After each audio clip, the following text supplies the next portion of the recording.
রাসূল করিম সাল্লাল্লাহু আলাইহি ওয়াসাল্লাম তিরমিজি শরীফের 171 নম্বর হাদিস 171 তিরমিজি শরীফের 171 নম্বর হাদিসের মধ্যে রাসূল করিম সাল্লাল্লাহু আলাইহি ওয়াসাল্লাম বলেন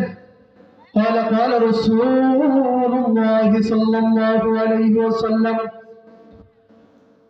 রাসূল করিম সাল্লাল্লাহু আলাইহি ওয়াসাল্লাম বর্ণনা করেন ইয়া আলী হে আলী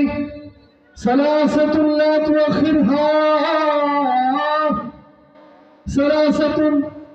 তিনটা জিনিস রয়েছে যে তিনটা জিনিস লা তুআখিরহা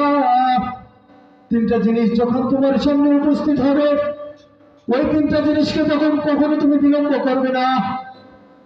রাসূল করিম সাল্লাল্লাহু আলাইহি ওয়াসাল্লাম আলী রাদিয়াল্লাহু তাআলা আনহুকে নসিহত করেছেন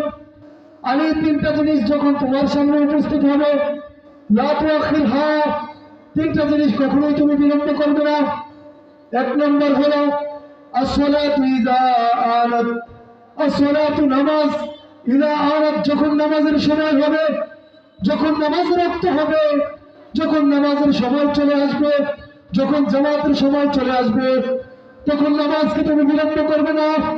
জামাতকে তুমি বিলম্ব করবে না। দুই নম্বর হলো ওয়ালাইমু ইযা ওয়াজাদতালাহা কুফওয়ান দুই নম্বর হলো